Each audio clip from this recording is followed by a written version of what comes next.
So yeah, I am Rose and I work in the Wrexham Young Adult award-winning diabetes service. And I also have what the cool young kids refer to nowadays as a side hustle, which I think a lot of NHS diabetes staff have because Julia Platts comes and recruits them, and that is exactly what happened to me. So my side hustle is called the Talking Type 1 range. And what I'm going to go through today is a really quick recap, because I know a lot of you were at the conference in the All Nations Centre in September where we did the introduction to the range.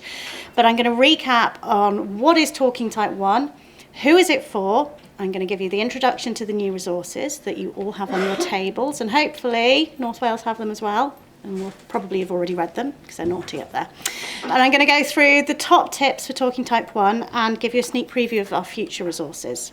Talking Type 1 is a range of guided self-help resources that are based on a combination of research evidence, of clinical experience and real experiences, and that is what is absolutely key to this range. They are specifically for and written with people who live with type 1 diabetes, and that co-production element is absolutely key to everything we do, because there is only so much you can learn from a textbook. You need to go and talk to the people who live with diabetes and their families, because they are the people who live with this day in and day out. And what we're looking at are the common psychological issues that you only get alongside a condition like type 1 diabetes. It's also the most widely available specialist diabetes psychology intervention in the world. And we made it in Wales, so we're really, really proud of it. So we know that this range can benefit almost any person with type 1 diabetes. So originally when I started writing the range with our first resource, Diabetes Burnout, I was particularly thinking about young adults because that's who I tend to work with. But as we've developed the range, we've found more and more that actually any person from any age can really, really benefit from this, because these are really common psychological issues that almost every person living with type 1 will experience at some point in their lives. So the idea with these is that they're very much about prevention.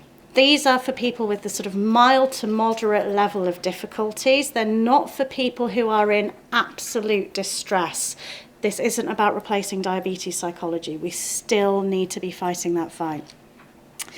We know that they can be helpful for people where, for whatever reason, diabetes psychology support isn't available. Maybe there's long waiting lists, or maybe they're a person who really isn't up for coming for sessions.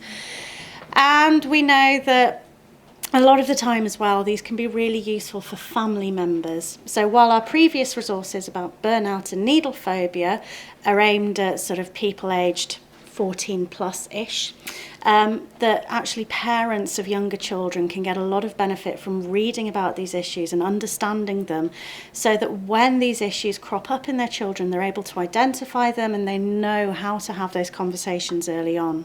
So we've already got Diabetes Burnout out. A lot of people were asking me about Burnout in September. There are reprints coming. They are coming very, very soon. And Not Okay with Needles was launched in September. Have you still got stocks left, out of interest? They're flying off the shelves in some places. Okay, that's good. So out today we have our very first resource, which is specifically aimed at young children, and this is How to Manage a Mammoth, and you should all have copies of this on your table.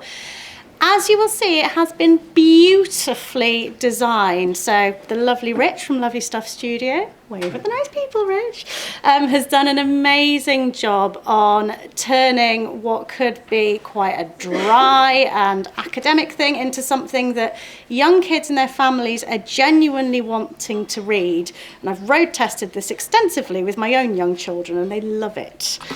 And not just because they have to be nice to me. So we've had it illustrated, and the idea of this is that this is not a textbook. This is not a job for kids to do. This is a storybook that they can go through with their parents. And it's about a little boy called Jake who is experiencing what would look a lot like diabetes burnout in an older child. and it talks about the conflict that he goes through with his mum and how he and his mum work together with the diabetes team and their friends to work out how they're going to manage this mammoth problem that they have. So a big part of the story is that it's normalising diabetes distress and diabetes burnout. It's normalising that actually it's okay not to feel all right with this all the time. It's okay to be really angry. It's okay to slam your door sometimes, and it's okay to find this stressful, but we will get through this. And the principles that the book is based on is acceptance and commitment therapy. So it's this idea of being able to make space for things that are difficult, for things that we can't change, to not be feeling like you have to constantly battle things that you can't change, and being able to actually work out what's really important to you and how are we going to find ways to work with this in the face of some difficult circumstances. So these are really, really good resources for kids, for whatever reason, might really struggle to access psychology support. And we're hoping that they will be used widely in teams and that these will really, really help to lift some of the burden that we've got of emotional distress for our children. So these are some of the illustrations. We've got Jake and his mum, who loves running and coffee. And Mel, the diabetes mammoth. And Mel's been living with them since Jake was 3. And Mel most of the time is okay, but sometimes, because he's a diabetes mammoth, when Jake's diabetes starts to go out the window, that then has an impact on Mel. So he doesn't much like it when Jake does the secret snacking. And it can be a complete pain in the backside when Jake's trying to play football and it's hot. And then sometimes Mel gets in the way for no reason at all, which is really annoying, and that starts to do Jake's head in a bit. So he and his mum realise they have a mammoth problem that they need to start getting fixed. And with the help of their friends and their family, they start to be able to develop this. Now, what's important in this page here is you can see there's Anisha, who is Jake's friend, who lives with Sid the diabetes hedgehog. And the idea is that we're not saying to kids that everybody has a diabetes mammoth and this is what it looks like. We're saying that for every single child, this metaphor for diabetes is different. Your diabetes is yours. Everybody feels differently about things.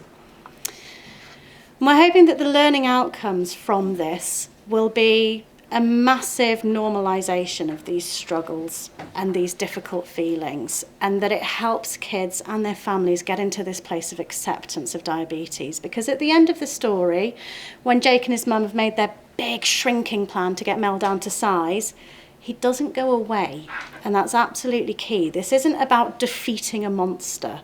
This is about making something that's big and cumbersome and difficult a bit easier to manage. And this image at the end is really important, that actually there's a lot of love in that picture. It's not that Mel gets sort of shoved out in the cold somewhere. He's actually a part of our family and he's a part of Jake, and that's really, really important. So it's this idea that I'm not my diabetes, but it's part of my life. It's part of me. And that's okay. It's recognising that actually members of the family have feelings in this too, and that can all interplay into how everybody's feeling. And it's recognising the importance of support networks as well. And then what we have at the end of the story is the activity section. So we're asking children and their families that read the story to start then designing their own story. So we get kids to draw about themselves, their families, what their strengths and skills are. And then we also get them to design their own diabetes creature. Every single person that I have sent this book out to, and that's children and adults as well, has come back to me saying, oh yeah, I know my diabetes creature, it's a puppy, it's an octopus, it's a bear. People really go to town on this. So it's something that they've really enjoyed, and I love the idea that actually this could be something that gets taken on in a big way by a lot of the kids.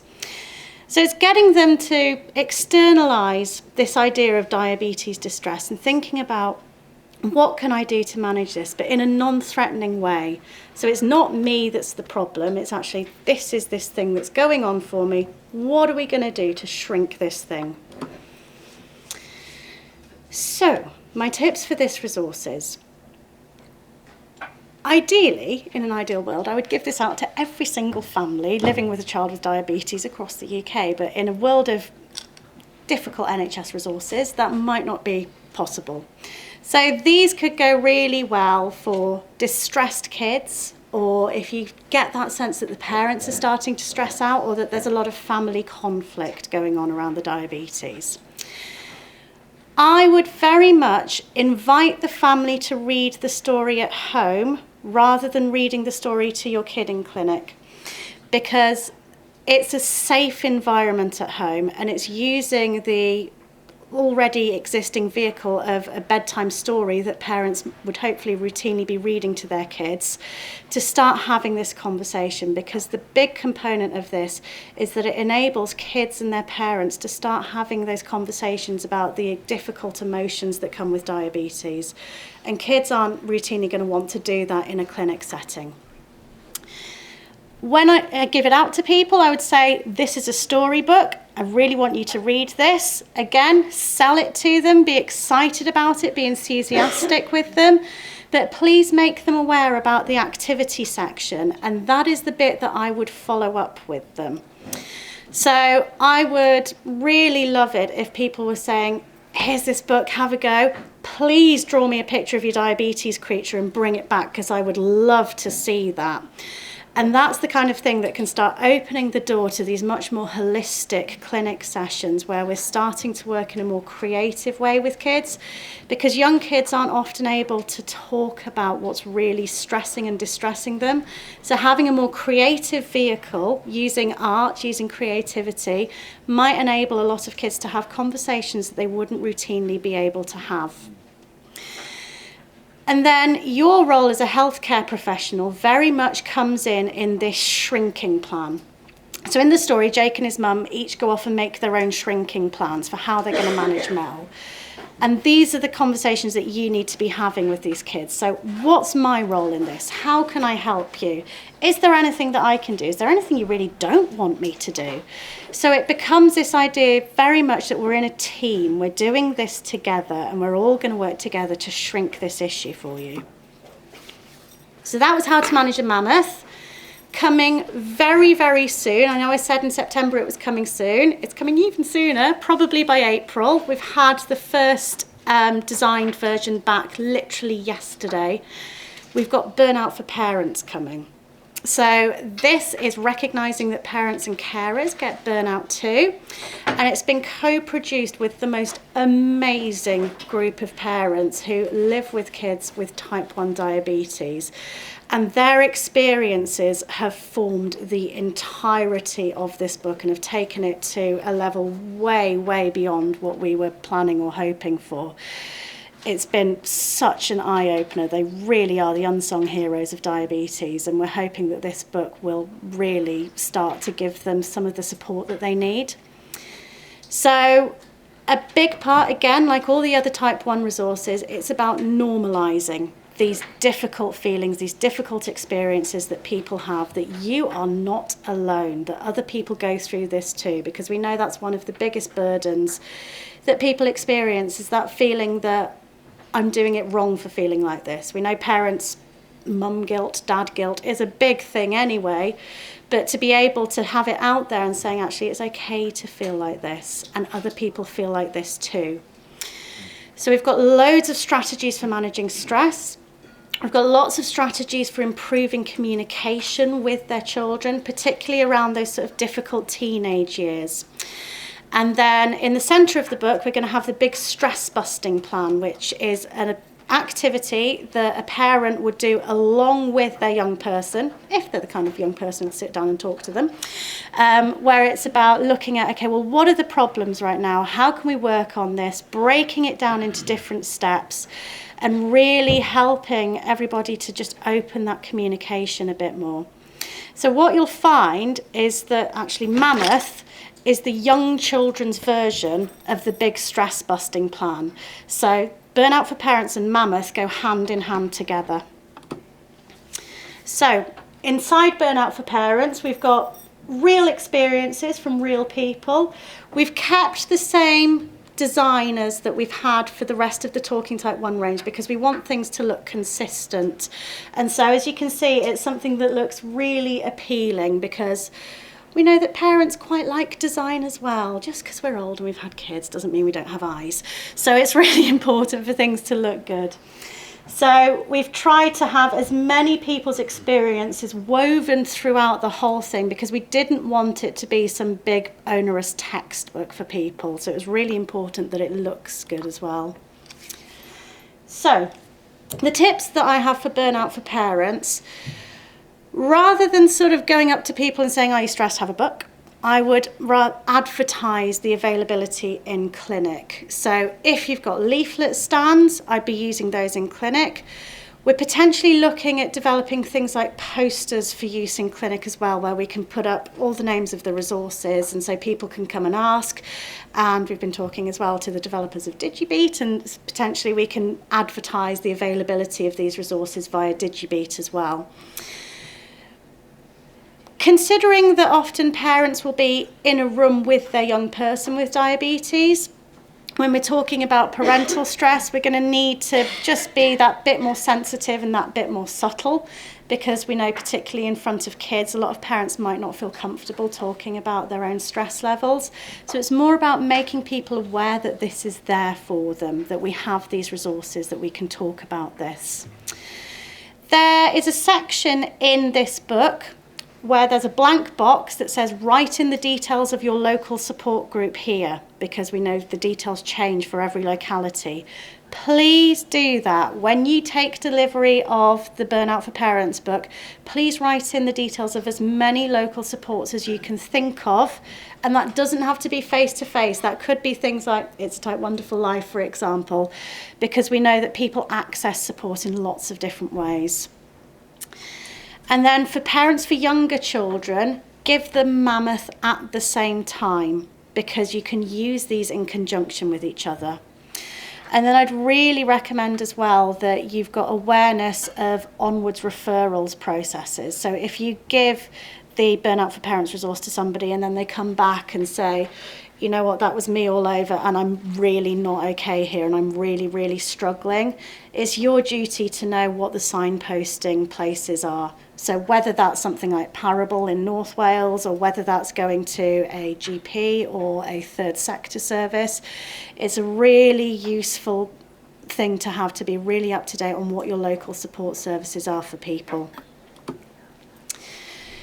So the other thing that's new in Mammoth, in Burnout for Parents, and in the reprint of Diabetes Burnout is that we've started to build in evaluation processes, because that was something that was missing in our first generation of books. So in every single book now, you will see there is a link to a survey and a QR code. So people will hover their phone cameras over this and it will take you to a 5-minute online survey. And it's the same survey for people with diabetes, for parents, for staff. Anybody can use it. Please, please, please ask people to complete the survey for us, because we really want to start evaluating this as robustly as we possibly can. And if we manage to get every single person that reads one of our booklets to fill out the survey, we would have a huge pool of data to draw on, which would really, really help us in terms of understanding whether this is making an impact, and then if it is, hopefully securing further future funding. So healthcare professionals can also use that survey. So if you've read the books and you've thought they'd be helpful, please complete the survey as well. So, general tips for Talking Type 1. You might have seen me go through these in September, but I thought it would be useful for us to revisit them. Read them yourself. Please don't go giving them out if you don't know what's in them. Sell them. So, the client group that you're working with won't have an existing relationship with our range of resources, but they do have an existing relationship with you. So if you are able to give these out and be enthusiastic about them and be knowledgeable about them, that is much more likely to make people actually pick them up and read them and go through them when they leave your clinic. Link them to the person's own issues. So in Burnout and Needle Phobia and Burnout for Parents, there are checklists at the beginning that say, have you had any of these issues recently? And I found if I go through that checklist with a person in clinic, and you can literally tick them off, they're all designed to be written on, that tends to increase uptake in a big way because it's already individualising the resource for that person, for that family.